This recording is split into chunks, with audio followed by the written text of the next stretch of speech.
अस्सलाम वालेकुम फ्रेंड्स, कैसे आप सब? I am sure all are fine. This is Mubashar Iqbal Chauhan, advocate high court.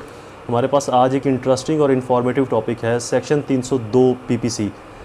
इसके अंदर हम पीपीसी 302 नहीं पढ़ेंगे, बल्कि मैं आपको ये बताऊंगा कि 302 के सेक्शन में आपके पास बेस्ट डिफेंस क्या हो सकता है अगर आप अक्यूज़ की तरफ से हैं।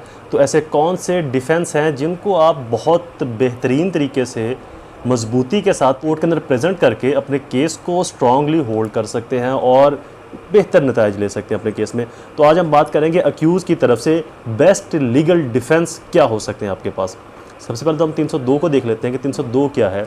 बेसिकली 302 एक मर्डर का सेक्शन है जहां पर कोई शख्स किसी दूसरे शख्स को प्री प्लान्ड वे के अंदर इंटेंशनली चोट पहुंचाए या इंटेंशनली उसके ऊपर वार करे इस नीयत के साथ कि मैंने इसकी मौत वाक़या करनी है या मैंने इसको मारना है। इसके अंदर कुछ चीज़ों का, कुछ एलिमेंट्स का होना बहुत ज़रूरी है। प्लान का होना, प्री प्लान होना, इंटेंशन का होना, और फिर इंटेंशन भी ये हो। इंटेंशन कैसे साबित होगी इसके ऊपर भी मेरी वैसे एक वीडियो आ जाएगी। यहाँ पर सरसरी सा जिक्र कर देता हूँ कि इंटेंशन ज़ाहिर होगी उसके हथियार से और उसकी फ़ोर्स से, कि उसने किस तरह की फ़ोर्स का इस्तेमाल किया और किस तरह के हथियार का इस्तेमाल किया। ये दो चीज़ें बेस्ट वे हैं इंटेंशन को साबित करने की। तो उसकी इंटेंशन भी हो कातिल की मकतूल को मारने की, और उसने वार भी किया हो और मकतूल की डेथ भी हो गई, तो ये एलिमेंट्स का होना ज़रूरी है, जिसके बाद 302 अप्लाई होता है। लेकिन हमारे यहाँ यूजली ऐसा होता है कि 302 को आंखें बंद करके अप्लाई किया जाता है, जहाँ पर बहुत सारी चीज़ों को मिसलीड किया जाता है या उनकी मिस यूजिंग की जाती है वक्ती तौर के ऊपर किसी को तंग करने के लिए या हरासा करने के लिए। But with the passage of time investigation के अंदर या कोर्ट ट्रायल्स के अंदर प्रोसिक्यूशन उस तरीके से या उस मजबूती के साथ अपने केस को साबित नहीं कर पाती। इसके बाद मेरी एक और बड़ी इंटरेस्टिंग वीडियो अपलोड होगी। मेरे ही अपनी एक क्लाइंट का मर्डर हुआ, उस मर्डर की मैं आपको फैक्ट्स भी बताऊंगा, साथ में आपको ये भी बताऊंगा कि कितनी वीक एफआईआर करवाएगी, जिसके बाद प्रोसिक्यूशन इस एफआईआर के तहत केस को साबित नहीं कर पाएगी और मुल्ज़म बरी हो जाएगा। और ये भी बताऊंगा कि अगर उस एफआईआर को इस वे से किया जाता तो यकीनन मुल्ज़म को प्रिंसिपल पनिशमेंट मिलना थी। सो ये आज हमारा वो टॉपिक नहीं है। सो उसके फैक्ट्स को नेक्स्ट वीडियो में शेयर करेंगे डिटेल के साथ। So subscribe the channel, press bell icon and all notification के ऊपर क्लिक कर दें ताकि आने वाली वीडियोस आपकी एक्सेस में रहें। 302 सेक्शन, इसकी डेफिनेशन तो हमने जान ली, समझ भी ली। अब इसके डिफेंसेस के ऊपर आते हैं। जब भी किसी पर एफआईआर हो, 302 का सेक्शन लग जाए, तो यूजली वो प्री अरेस्ट बेल करवाएगा या पोस्ट अरेस्ट बेल करवाएगा। एदर बेल होती है या नहीं होती, तो देन वो अपने डिफेंसेस में जाएगा। वैसे इन डिफेंसेस को आप बेल के अंदर भी यूज़ कर सकते हैं, ट्रायल में भी यूज़ कर सकते हैं। फर्स्ट डिफेंस है हमारे पास right of self defence, section 96 to 106 तक पीपीसी के सेक्शंस फॉलो करते हैं, जिसके अंदर राइट ऑफ डिफेंस को एलेबोरेटली एक्सप्लेन किया गया है। यहाँ पर राइट ऑफ डिफेंस, एक चीज़ आपको मैं बता दूँ कि जब आप राइट ऑफ डिफेंस की प्ली लेते हैं, मेरी इसके ऊपर एक डिटेल्ड वीडियो ऑलरेडी अपलोडेड है मेरे चैनल को विजिट करें, वहाँ पर प्ले लिस्ट के पोर्शन को निकालने। पीपीसी की प्ले लिस्ट में जब आप जाएंगे तो वहाँ पर मैंने डिटेल के साथ सेल्फ डिफेंस को एक्सप्लेन किया हुआ, और ये भी बताया है कि सेल्फ डिफेंस के अंदर आप एक तरह से कन्फेशन भी कर लेते हैं। सो ये एक बड़ा कॉम्प्लिकेटेड मैटर है, लिहाजा आपको सोच समझकर सेल्फ डिफेंस की प्ली लेनी चाहिए। इसके ऊपर एक जजमेंट भी है, PLD 2017 SC 733। नेक्स्ट हमारे पास बहुत इंपॉर्टेंट डिफेंस है लेक ऑफ इंटेंशन। इस वीडियो के अंदर अक्यूज़ की फेवर में मैं 5 डिफेंस बताऊंगा, जिसके अंदर जो आखिरी 3 डिफेंस है वो तो बहुत स्ट्रॉन्ग हैं, और साथ में डिफेंसेस के साथ उनसे रेलिवेंट जजमेंट्स भी बताऊंगा, जिसके अंदर उन जजमेंट्स के अंदर उन डिफेंसेस की प्ले लेकर मुल्ज़मान को बरी भी किया गया।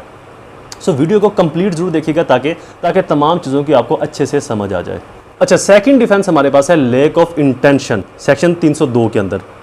इंटेंशन के अंदर एक बहुत इंपॉर्टेंट रूल सेट किया गया मेंजरिया का। मेंजरिया के अंदर अगर मारते वक्त मुजरम की इंटेंशन मारने की नहीं थी, या फिर मुजरम की इंटेंशन मारने की उस वक्त बनी कि जब इनके दरमियान में झगड़ा पैदा हुआ, या सडन प्रोवोकेशन के अंदर एक दूसरे के ऊपर अटैक किया और उस अटैक के दरमियान में ना चाहते हुए मर्डर हो गया, तो मंजरिया को बड़ा खूबसूरत अंदाज के अंदर बयान किया गया इस जजमेंट में। 2016 SCMR 274 ये जजमेंट है, जिसके अंदर मंजरिया के तमाम एलिमेंट्स का बारीक बीनी के साथ मुशाहिदा किया गया कि यहाँ पर इन जगहों के ऊपर अगर मुल्ज़म की इंटेंशन इस तरह की थी, सडन प्रोवोकेशन आ गया, गुस्से के अंदर कत्ल हो गया, झगड़े के अंदर कत्ल हो गया, जहाँ पर एक दूसरे को दोनों मार रहे थे, एक ही चोट ज़्यादा लग गई, तो यहाँ पर भी 302 का स्ट्रॉन्ग डिफेंस होल्ड होता है, जहाँ पर कैपिटल पनिशमेंट या 302 के अंदर सज़ा नहीं हो सकती, लेसर पनिशमेंट की तरफ जाएगा ये केस।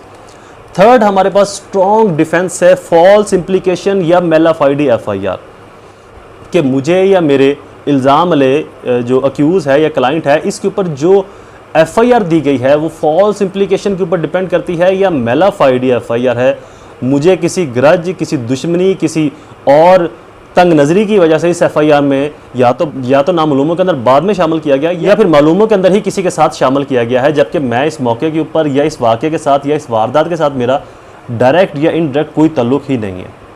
फोर्थ, इसके ऊपर हमारे पास एक स्ट्रॉन्ग जजमेंट है PLD 2005 SC40 fourth strong defence, non recovery of weapon, lack of forensic evidence. दो डिफेंस है यहाँ पर, या तो वेपन की रिकवरी नहीं हुई, लेकिन आमतौर पर वेपन की अगर रिकवरी हो जाए तो लैक ऑफ फोरेंसिक एविडेंस के ऊपर आपका तमाम इन्हिसार होना चाहिए कि फोरेंसिक एविडेंस कितनी बारीक बीनी से ऑब्जर्व की गई, इसके अंदर कौन से एलिमेंट अक्यूज़ की फेवर में है, कौन से एलिमेंट प्रोसिक्यूशन की फेवर के अंदर हैं, किन एलिमेंट्स को मद्देनज़र रखते हुए या किन इसेंशियल्स को मद्देनज़र रखते हुए आप अपने डिफेंसेस को मज़ीद बेहतर कर सकते हैं। लिहाजा यहाँ पर ये चीज़ आती है आपको उस वक़्त ऑन रिकॉर्ड जो आपके पास दस्तयाब हैं डॉक्यूमेंट्स उनको पढ़ने के बाद। इसके ऊपर जजमेंट है 2020 SCMR 471, बड़ी डिटेल जजमेंट है इसके ऊपर।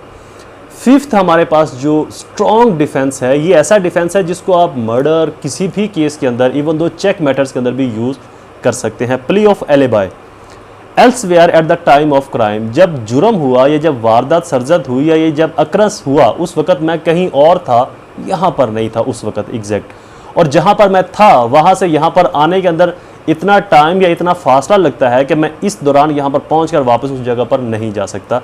तो ये प्ली ऑफ एलिबाई बहुत स्ट्रॉन्ग एलिमेंट है। अगर अक्यूज़ किसी और जगह पर था उस वक़्त जब ये वक़ुआ या ये जो अक्रस है ये सरजद हुआ, तो वो प्ली ऑफ एलिबाई की स्ट्रॉन्ग डिफेंस ले सकता है, और इस डिफेंस में ना सिर्फ ये कि 302 में सज़ा नहीं होगी बल्कि मुल्ज़म बरी भी हो सकता है। इसके ऊपर बड़ी एक स्ट्रॉन्ग जजमेंट है PLD 2019 SC 527, जिसके अंदर प्ली ऑफ एलिबाई को बहुत डिटेल के साथ एक्सप्लेन किया गया।